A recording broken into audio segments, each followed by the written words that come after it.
নমস্কার, ইতিহাস পাঠকেন্দ্র ইউটিউব চ্যানেলে প্রিয় সকলকে স্বাগতম জানাই। আজকে নেতাজি সুভাষ ওপেন ইউনিভার্সিটির পিজি ইতিহাস দ্বিতীয় বছরের যে 8A পেপার আছে, স্পেশাল পেপার যাদের এ গ্রুপ আছে 8A, তাদের আজকে সাজেশন দেব যারা পরীক্ষা দিচ্ছে। 8B পেপারে সাজেশন আগের ভিডিওতে দিয়েছি, এই 8A পেপারে সাজেশন আমি আলোচনা করছি। সবাই খাতায় লিখে নেবেন বা স্ক্রিনশট করে নেবেন। আর যারা গ্রুপে আছেন তারা অবশ্যই সাজেশনটা স্টার চিহ্ন দিয়ে রাখবেন কোন প্রশ্নগুলো গুরুত্বপূর্ণ। প্রথম প্রশ্ন, ঔপনিবেশিক বাংলার কৃষি কাঠামোর উপর চিরস্থায়ী বন্দোবস্তের পটভূমি বা প্রভাব সম্পর্কে লেখো। এটা গুরুত্বপূর্ণ। 2 নম্বর প্রশ্ন, রায়তওয়ারি বন্দোবস্তের মূল বৈশিষ্ট্যগুলি লেখো। গুরুত্বপূর্ণ। 3 নম্বর প্রশ্ন, পাঞ্জাবের অর্থনীতিতে গম চাষের গুরুত্ব লেখো।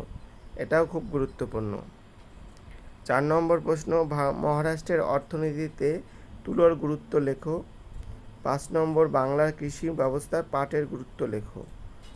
6 নম্বর, ভারতীয় পাট শিল্পে ইন্ডিয়ান জুট মিল অ্যাসোসিয়েশন বা IGMA এর ভূমিকা কী ছিল।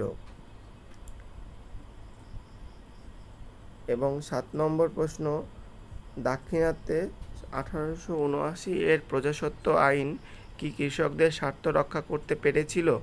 ইম্পর্ট্যান্ট। 8 নম্বর প্রশ্ন, ব্রিটিশ ঔপনিবেশিকতাবাদের প্রেক্ষিতে পাঞ্জাব প্রজাস্বত্ব আইন 1900 থেকে 1901 ব্যাখ্যা করো। ইম্পর্ট্যান্ট। 9 নম্বর প্রশ্ন, মোপলা কৃষক বিদ্রোহ সম্পর্কে লেখো। ইম্পর্ট্যান্ট। 10 নম্বর প্রশ্ন, নীল বিদ্রোহ সম্পর্কে লেখো।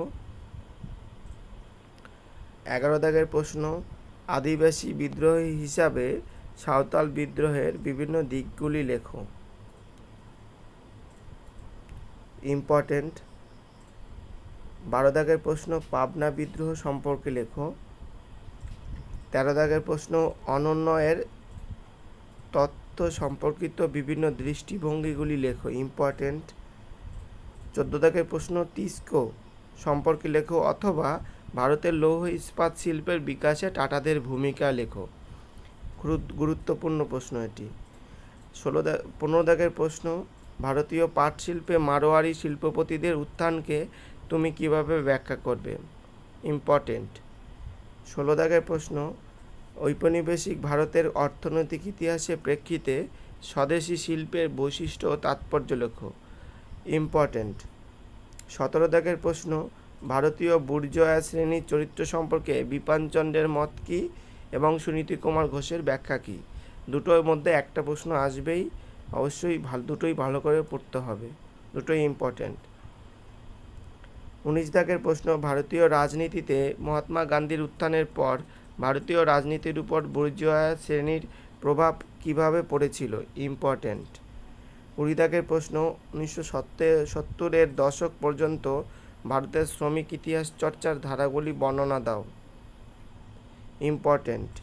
21 দাগের প্রশ্ন, ভারতের শিল্পগুলিতে শ্রমিক সরবরাহের উৎসগুলি লেখো।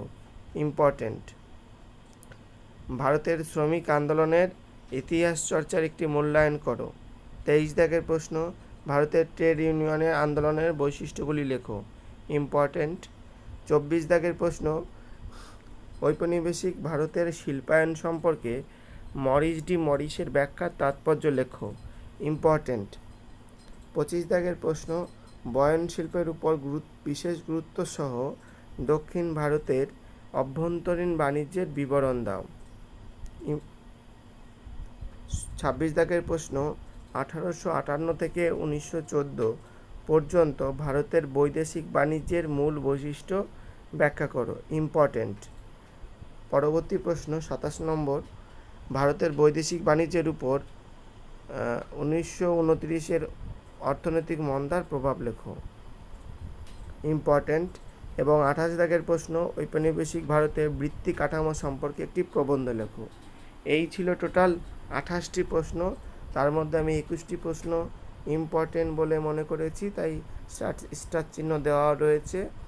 সবাই স্ক্রিনশট অথবা লিখে নিও, আর যারা সাজেশন আগে পেয়েছো তারা স্টার চিহ্ন দিয়ে রেখো। যে নোটগুলি আমি এক্সট্রা নতুন যুক্ত করেছি সেই নোটগুলো আমি অবশ্যই তোমাদের পেইড গ্রুপে আমি দিয়ে দেব, গ্রুপটা ফলো রেখো, ঠিক আছে?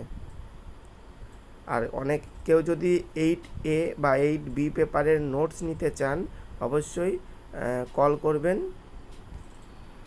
সেক্ষেত্রে পোস্টালের মাধ্যমে আমরা নোট দেব সামান্য কিছু পারিশ্রমিকের বিনিময়ে। ধন্যবাদ ভিডিওটি দেখার জন্য।